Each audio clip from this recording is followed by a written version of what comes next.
stepmother had an affair with an unknown man and got pregnant with his child. Since she did not want my father to know about that, she deliberately caused a commotion at the market over the sale of eggs. As a result, she was pushed to the ground during the chaos and lost her baby. When she returned home, she wept pitifully and told my father, if it weren't for Megan insisting we go snatch those discounted eggs, I wouldn't have fallen and lost our precious baby boy. Hearing this, my father flew into a rage. He chased me and slapped me across the face dozens of times. Then he tied me up and sold me to an old bachelor in the village. I was locked in a pigsty, tormented until I bleeding out and died. When I opened my eyes again, I was rebirthed on the same day when my stepmother went to the market to get eggs and miscarried. My stepmother's call came in while I was holding my quilt tightly and crying my heart out. Instinctively, I picked up the call. My stepmother, Olivia James's voice, rang out casually from the other end. Megan, it's almost New Year's, so I'm heading out for a walk. I won't be home to cook today. Don't say anything to your father about my whereabouts. After Olivia stated her intention, she ended the call straight away, and then rejected my call. Until now, I didn't know the truth that my stepmother and my fiancé Finn Colin had been having an affair all along. The baby Olivia lost wasn't even my father's, it was Finn's. The two of them had been careless in their affair and forgot to use protection. Since they were so afraid of being exposed and condemned by many people, they had conspired to frame me. Their scheming was almost admirable if only it hadn't cost me my life. This time around, I wouldn't let those two scumbags have their way. In my past life, I had agreed and went back to the company as it was a busy day. I did not come home until evening to eat New Year's Eve dinner. This time, I decided to stay home all day. Instead, I had 250 kilograms of ground pork delivered straight to our doorstep.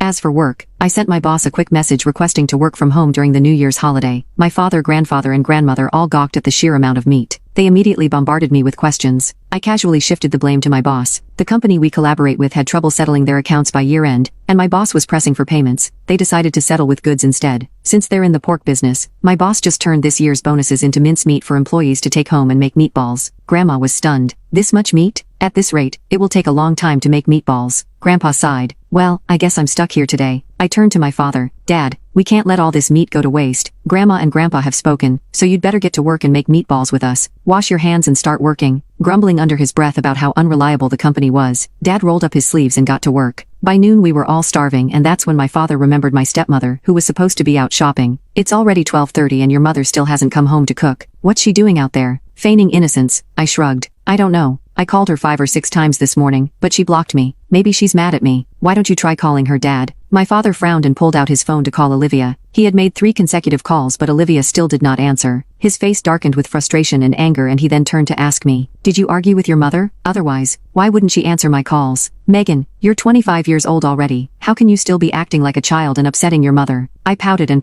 Click the link in my profile to watch the exciting follow-up.